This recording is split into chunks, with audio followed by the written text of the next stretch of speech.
In this video, we are going to have a look at how to hold physical gold in a self-invested personal pension, known as a SIPP, and whether you should.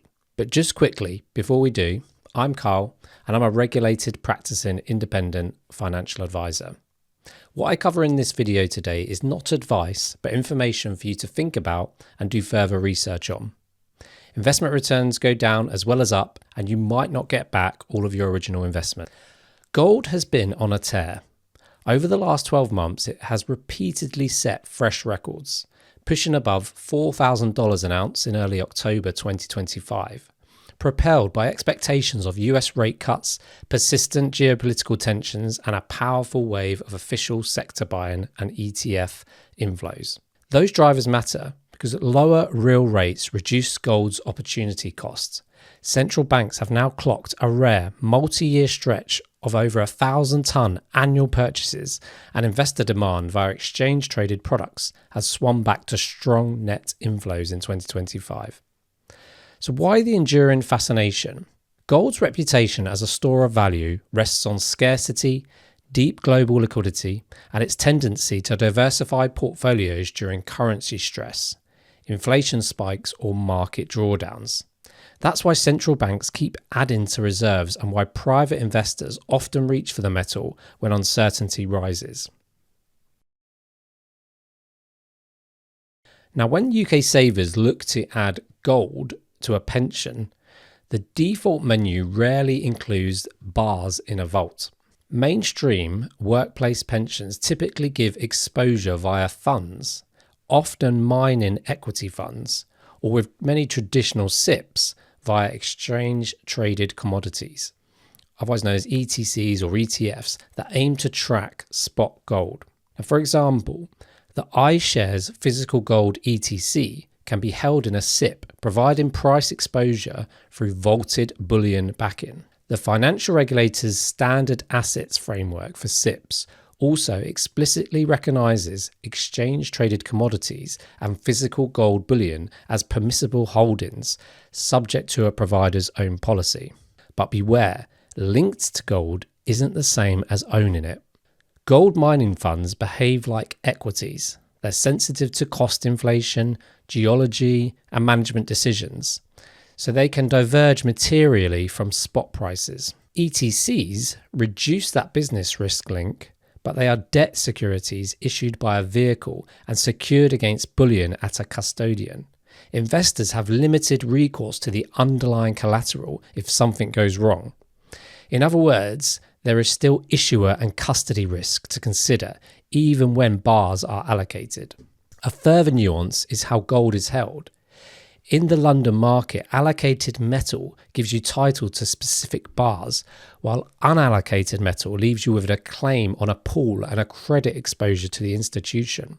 Most wholesale flows clear unallocated because it's cheap and liquid, but allocated holdings remove that balance sheet exposure, an important distinction if you want your pension to own metal outright rather than a claim. Now let's look at what holding physical gold in a pension looks like and what's allowed.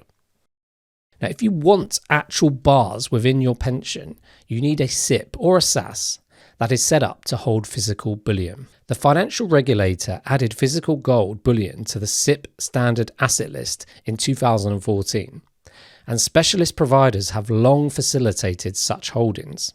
HMRC rules are strict. It must be investment grade gold, bars or wafers of at least 995 fineness, professionally stored in an approved vault with no personal use or home storage by the member. Coins, jewellery and other tangible movable property are generally treated as taxable property in pensions and can trigger punitive charges. One reason providers typically restrict physical holdings to compliant bars only. In practice, this means the only way to hold physical gold inside a pension is through a specialised SIPP that permits non-mainstream assets alongside equities and bonds, and that has the operational plumbing, be it vaulting, insurance, audit and reconciliations, to meet HMRC and FCA requirements. So how to set this all up and what you'll need. So you're going to need two parties must be willing and able to work together. So firstly, you need a SIPP provider that accepts physical bullion. And secondly, you need a UK bullion broker or custodian that can sell compliant bars directly to your SIPP trustee and arrange secure third-party storage. Specialist administrators commonly maintain panels of vetted dealers and will require due diligence checks before transacting. Some will also work with your preferred LBMA affiliated dealer if it meets their criteria. Now let's look at segregated, which is allocated, versus pooled or unallocated pension gold. Where possible, insist on allocated, segregated storage in the SIPP's name. With allocated metal, you receive a bar list with serial numbers, your own specific bars that are not an unsecured creditor of the custodian. Unallocated or pooled arrangements are cheaper, but substitute a credit claim for the title to metal, precisely the exposure many investors are trying to avoid by choosing physical. Also, we've got to look at tax. Why a SIPP wrapper can beat holding gold personally. So inside a SIPP, contributions usually attract income tax relief. That's 20% basic rate added at source, with a higher additional rate relief claimable via self-assessment, up to the annual allowance rules.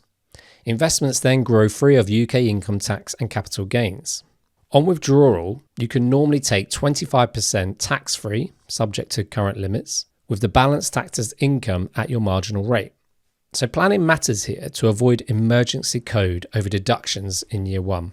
Now for the metal itself, investment grade gold is generally VAT exempt in the UK, which is helpful whether you buy personally or via a pension. Outside a pension, capital gains treatment depends on the form. So UK legal tender coins such as Britannias and sovereigns are exempt from capital gains tax, whereas bars and many foreign coins are not. In a SIPP, gains are sheltered regardless, which can be especially efficient for higher rate taxpayers, using upfront relief to fund the purchase. If your current pension doesn't permit physical bullion, you can transfer to a provider that does, or arrange a partial transfer so only the desired amount moves across, leaving the rest invested conventionally.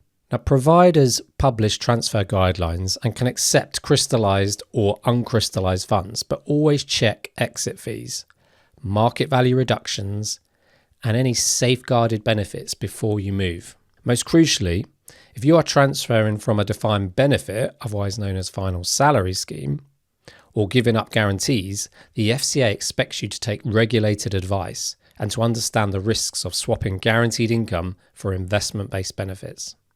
Poorly judged transfers can cause irreversible harm.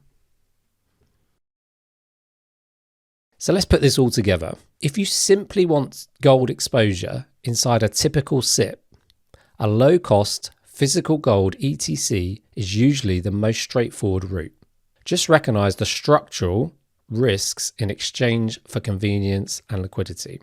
If you want actual bars inside your pension, work with a specialist SIPP and a vetted LBMA dealer. Ensure bars are investment grade and stored in approved vaults, and opt for allocated, segregated storage to reduce counterparty risk. From a tax perspective, the SIPP wrapper offers relief on contributions and capital gains tax-free growth, while VAT rules on investment gold are favourable either way. Outside pensions, UK legal tender coins can be capital gains tax efficient, but bars are typically not.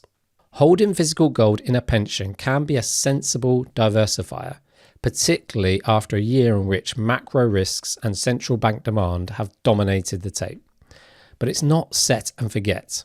Storage, insurance, dealing spreads, and SIPP fees all eat into returns. The gold price can be volatile and pension rules can change. Before transferring or buying, speak to a regulated advisor to make sure you're not inadvertently giving up valuable benefits that a gold SIPP fits your risk tolerance and your retirement plan. Now, I hope you found this video useful. If you have found some value in it, please give it a like and add any comment to continue the discussion. If you are new to the channel, please don't forget to subscribe so you don't miss the next video. Thank you for your time.